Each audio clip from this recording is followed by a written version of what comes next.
ladies and gentlemen, welcome back to Chill Time with Axslav, where we hear the cool cuts of the MLG soundtrack. My name is totalbiscuit here in our wonderful 32nd floor jazz club.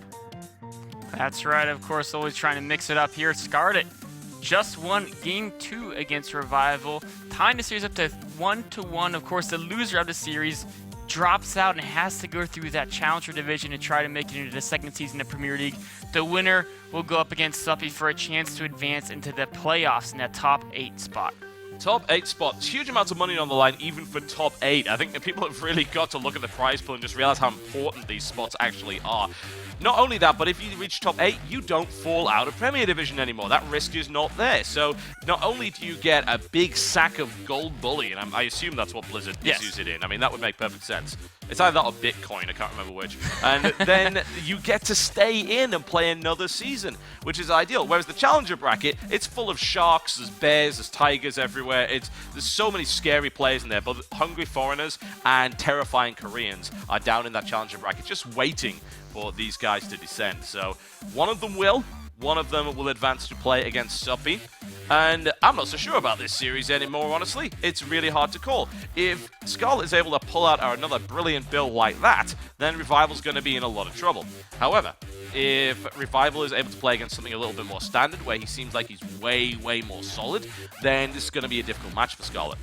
I feel they both do the exact same build. It's going to slightly favor Scarlett. She seems a little bit faster with some of the mechanics of the game. But if Revival can kind of do something that really catches her off guard.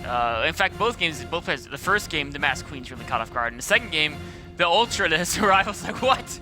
And his whole army just disintegrated. This makes no sense. Where did my natural go, and why are there Ultralisks all over my army?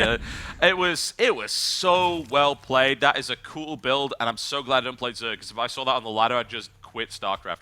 But yeah, thankfully, Revival is a little bit more strong of mind than I am, and here we go. Belshir Vestige. What does Scarlett have in store? She is in the red trunks.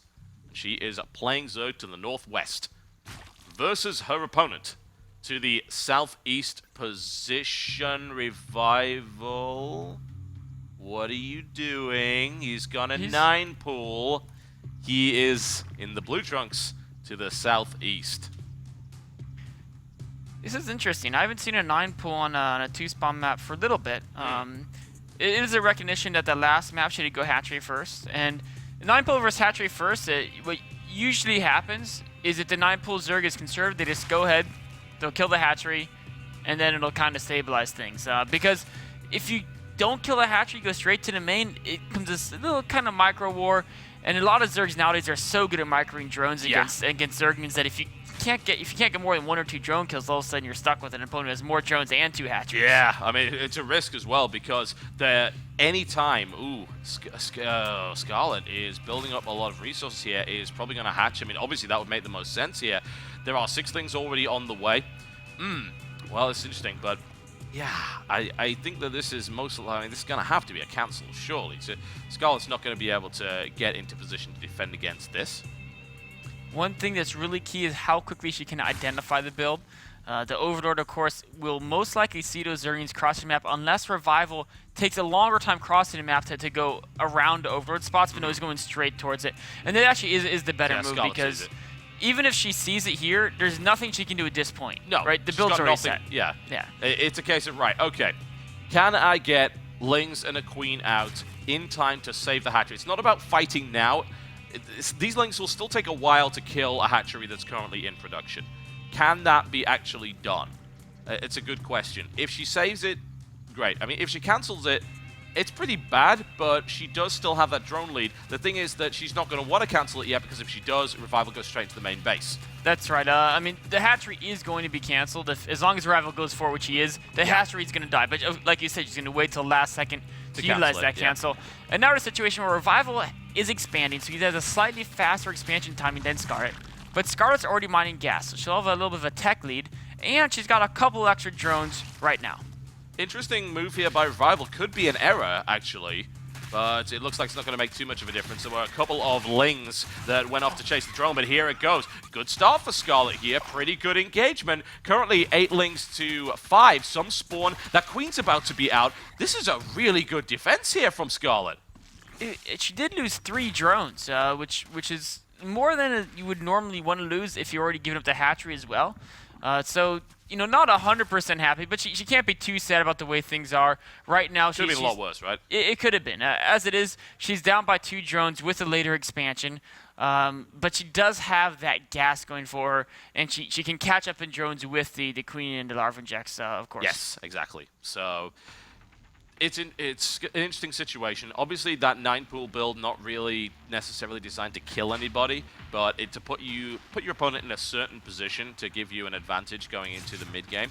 Now Link's coming in and looking to engage against this Queen here, and there are not enough Links to do that, certainly. So Scarlett fighting again. Of course, that's a fight that she will lose. Oh, she's trying to pick off the herd Surgeons, but it's 4 versus 1. Picks off 1. That's good control here by Scarlett. And if she got a second one there, that would actually be ridiculous. But that's not going to happen. I don't think Scarlett's going to run back here.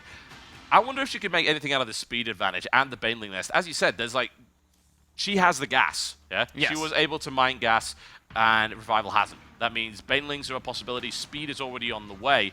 So there is a timing where you can really hurt your opponent with that. Oh, Revival's going to get in if he can see the fact she's still mining gas with 3. If he can see the Baneling Nest. Really good information for Revival there. Very nice. Even almost picked up a drone. And this is a situation where Scarlett has to decide. Should I try to commit to throwing it all at him, or should I just utilize the fact that, okay, he may have a few drones on top of me right now, but I have total map control. And he's going to have to be scared. He might have to build an additional spine crawler or 2. So maybe I should just go pure drone from here and play, okay, if I can catch up in economy, we're even there, but I still have the faster tech and I still have the map control. Yeah, I don't really want to see Banelings morphed here by Scarlett because of those 2 spine crawlers. What I do want to see is something like that. That's a neat trick. Being able to move around, she's actually going to get into the main, get as much information as possible. There's no spine crawler there. There's not enough links to really kill the Queen here, but she gets great scouting information. Seeing the fact that he hasn't mined any gas yet this game, he's just about to start mining gas right now, is huge because she knows there's no threat of speedings, there's no threat of banings, and there's even no threat of roaches in the near future. Those, of course, cost gas as well. They do. No threat of lair, and so she can make nothing but drones. She can go ahead and even take a third hatchery that looks like she's already chosen to get lair and then go up to 4 gases instead.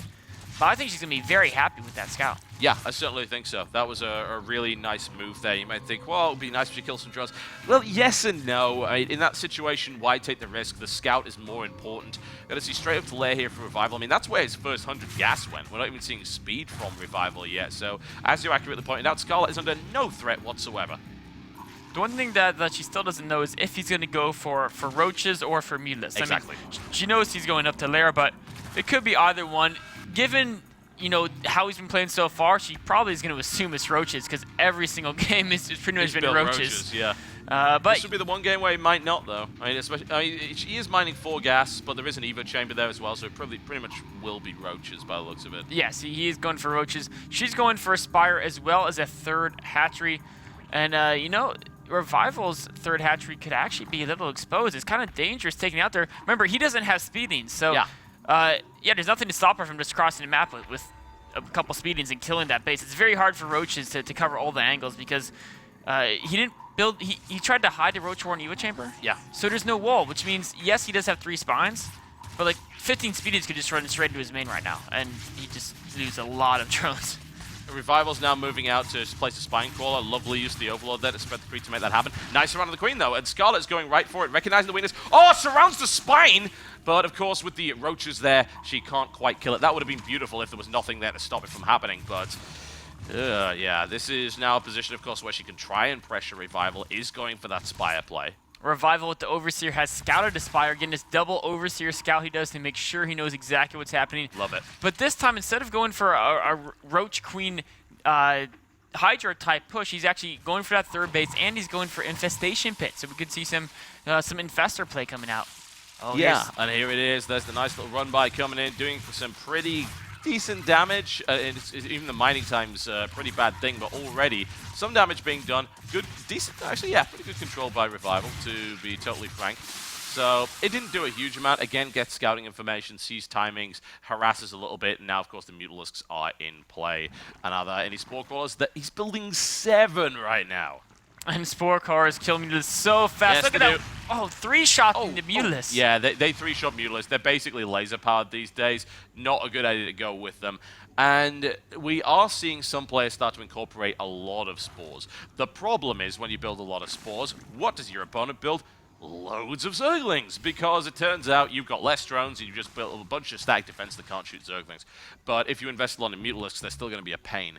And she's trying to find a position, but for the most part, there are so many spores all over the place. God, it's so powerful. Just a crazy amount of sack defense here by Revival. Scarlett, it looks like she's not joining up her third base at all. Not at all. So she's committing herself to basically killing him. Tons of speed. Oh, Revival scouts this. He needs to immediately put down some more defense and power out units, because that is a ton of speed banelings and speed Zerglings outside of his base. Yeah, and those investors are not going to be ready for this engagement either if Scarlett goes now, and Scarlett definitely wants to. They're not speed banes, actually going in before speed, but the speed completes just as she finishes and engages and is going all the way up the ramp. A lot of banelings have already been killed here, but there are so many Zerglings here. This main is completely... She could kill the lair. What? She's not going. Oh, she's not going to kill the lair. She could have easily killed that with the banings. Instead going for more drones, this is actually good as well. Yeah, she's going for more than that. She's done significant economic damage here. The question, I suppose, is, was it enough to justify the cost of that? I don't know. I mean, she delayed droning her own third for a little while, and Revival has a huge amount of roaches. As soon as he gets... he's actually put a second roach horn. That was interesting. Okay, yeah, I mean, I don't have an explanation for that. Maybe they're just taking my advice. I actually missed. I think that was Scarlett building Roach Horn. Yeah, that would have been a little odd, but no, they're taking my advice where you build spare Zerg buildings. It's the new meta. It'll happen in like 2015, but one way or the other, it's definitely hard to say whether or not that did enough damage. It definitely gave Scarlett an economic lead, but what worries me right now is that Revival's starting to build up this gigantic Roach army, and is getting a good infestor count in the mix as well. And honestly, what has Scarlett got to face that? Not much. No infestors, only 5 Mutalisks available, inferior upgrades, and the Hydra Den being down for Revival really throws a potent punch into that composition. I mean, Revival's ahead in every way right now. He's even got a couple more drones on Scarlett. He's adding more drones. She's trying to get a roach army because she recognizes the fact that he's got a ton of roaches and can cross the map and attack her. Yep. But Revival right now, in addition to his roach army, which is as big as Scarlett's, like you mentioned, he's got the infestors, and he has the ability to add on Hydratus, which he's using, which he's doing so right now. Yeah. And that's a much better composition, of course, than pure roach in pretty much every possible scenario. And everything is going the right way for Revival there. That attack by Scarlett certainly did some damage. Would have been nice to take the lair out. Since that didn't happen, that it's a little bit annoying. Scarlett is taking an unusual decision here to go for the Tunneling Claws upgrade, not something we usually see for roaches. Well, you know, the bird infestors got past last game. Maybe this game, the roaches might, yeah. There are a lot of spore crawlers, though. It's going to be a little bit trickier. Of course, if the Mutas can snipe the Overseer, she could use that ability during the battle to great effect. That would be pretty cool. And there's actually only 2 Overseers out on the map here for Revival. Unusually less than we often see from him there. The problem is, like, even if you lose the Overseers, you can build another one like 30 seconds flat, and there's always Overlords around to use for that. So it's going to be interesting. That's all I can really say in that regard. The Mutas are now dead, so they're not really going to be picking off anything, unfortunately. And Tunneling Claws isn't quite done yet. A great position for Scarlett. Yeah, it was really, really nice. She was able to get a fantastic concave from both sides, but with the Fungals and the Hydralis in the mix, will it be enough? We will find out as Scarlett continues to try and smash her way through here. The forces of Revival are currently crumbling, but the reinforcements came in from the left flank, and that drives Scarlett back. Oh man, the upgrades and a composition was superior for Revival in that engagement. He's pushing forward here. Scarlett trying to regenerate using Burrow, but like you said, it's pure roaches versus a stronger amount of roaches with Hydras and Infestors behind them. Again, a good concave for Scarlett from both sides, but of course the number of units for Revival may very well be too damn high. The Infestors burrow in there. They're going to try and get into the main base. The reinforcement rallies will kill this army, though, for Scarlett. Nicely engaged, but Revival is building a lot more units behind this. It's not done, and has now got a bunch of Infestors in the main, which could wreak havoc. If Scarlett can stabilize and find Infestors, she may find a way back in the game and she can get all those Infestor kills. Unfortunately, Revival just keeps streaming unit after unit after just unit. Keeps hitting her and hitting her. yeah, you took the first fight. What about the second? What about the third? Don't have the means to do that. And now Revival comes down on that natural with 180 supplied and 90 and plummeting rapidly. And there's the GG. And Scarlett, fortunately, out of the tournament there, having taken one map. She will fall to the Challenger division. Very tough fight. Great build in game 2. Revival just too rock solid though. And Scarlett making some interesting decisions about engagements and when to actually attack and what to try and kill as she went for those big plays. And it just didn't quite pay off. You know, I don't know if I've ever seen a Zerg try that type of bust she did, with the mass speed baiting bust against an opponent who's massing roaches. Yeah. And it really, I mean, even if she got the lair, it still might not have been worth it because that's so much gas. The baiting speed upgrade, and I think she made something like 35 speed baitings. Yeah. And this is all at the cost of never joining the third. So it wasn't just spending the money on the units, you're also losing all the money that you would have been gaining if you were actually building drones and mining the third base. Yeah, and what do you gain from it as well? Like, you kill the lair. Okay, so you're not getting mining, but you're also not able to build tech units if you don't have the building already, right? Yeah. But he had all the buildings he needed. He didn't build another tech unit. He already had that infestation bit down. The Hydrogen was already down at that point. So it didn't really make any, you know, even if she had killed it, what difference would it have made? Not a huge amount. An interesting decision there. Didn't pay off, unfortunately, for Scarlett. Now, of course, she will be going down to the Challenger League. In a decent spot in the Challenger League. You don't go straight back into the round of 40 because obviously you've already advanced to the Premier League. But we will be going through to an interview with the winner, of course, translation provided by Juani, and that will be on the main stage with Revival. Take it away.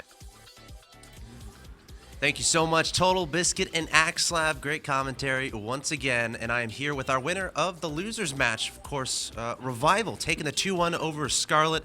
And let's go through the series a little bit. Did that kind of go how you expected? That's my first question. 이번에 스칼렛 선수를 상대로 해서 본인이 생각했던 대로 성과가 나온 것 같아요. 실력이 나온 것 같아요. 네, 1경기도 그렇고 예, 제 전략이 잘 먹힌 것 같고, 근데 2경기가 좀 말렸던 것 같아요. 예. 그리고 3경기는 괜찮게 흘러가서 분위기가 저한테 온 것 같아요. First match, it went pretty well, just like I thought, as I expected. I had a tactic in my mind. It worked out fine. Second match, I played kind of sloppy, so I lost it. The third match, everything was good and it worked out fine. So you tied up the series was tied 1-1. You lost game 2. What went into the decision to 9 pool in that third game? 자, 1대1 상황에서 이제 세 번째 경기 들어가지고 구못 했어요. 네. 무슨 생각 가지고 구못을 한 거예요? 어떤 그 전략은 원래 구못을 생각하고 한 거예요? 아니면은 게임 들어가자마자 구못 선택한 거예요? 아, 그건 제가 즉흥적으로 아마도 세 번째 판도 15합을 할 것 같아서 빌드를 먹고 들어가자 해서 제가 순간적으로 판단해서 쓴 빌드입니다. Yeah. Scarlett wanted to. I thought she would go to 15 hatchery first.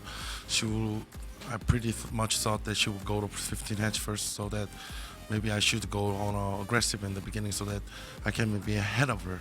So I chose to do the 9 pool. Now you're about to go on to the next match, to be the last match of the night against Suppy, and this is going to be a rematch. You lost in the first match.